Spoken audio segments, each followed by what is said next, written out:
एक बार एक बूढ़ी माँ को उसके बेटे ने एक वृद्ध आश्रम में ले जाकर छोड़ा। इस माँ का ये वही इकलौता बेटा था जिसके लिए इस माँ ने जीवन भर संघर्ष किया। इस बेटे के लिए वो सब कुछ किया जो एक माँ को करना चाहिए या माँ कर सकती हैं।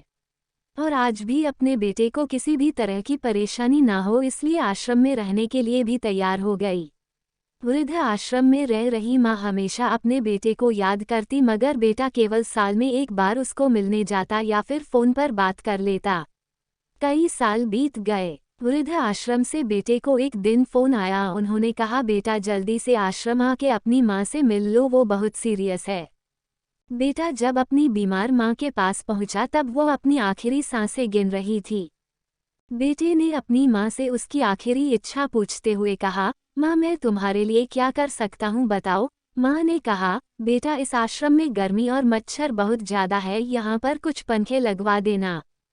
फ्रिज ना होने की वजह से यहाँ पर हम बूढ़ों को कई बार भूखे पेट ही सोना पड़ता है, क्योंकि किसी ने दिया हुआ खाना खराब होने से नहीं बचा पाते।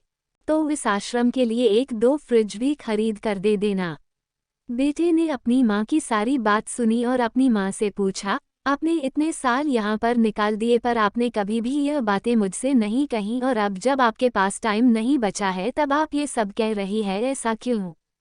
माँ ने बेटे को जवाब देते हुए कहा, बेटा मैंने गर्मी, भूख और पीड़ा सहन कर ली लेकिन मुझे पता है जब तेरे बच्चे तुझे यहाँ पर छोड़कर जाएंगे तब तू ये सब सहन नहीं कर पाएगा, इसलिए तेरी सुविधा के लिए मैं तुझे ये सब लगाने के लिए कह रही हूँ।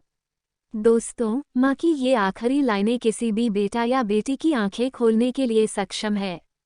इतिहास हमेशा अपने आप को दोहराता है। अगर आप चाहते हैं कि आपके साथ अच्छा व्यवहार हो तो आपको भी दूसरों के साथ वैसा ही व्यवहार करना पड़ेगा।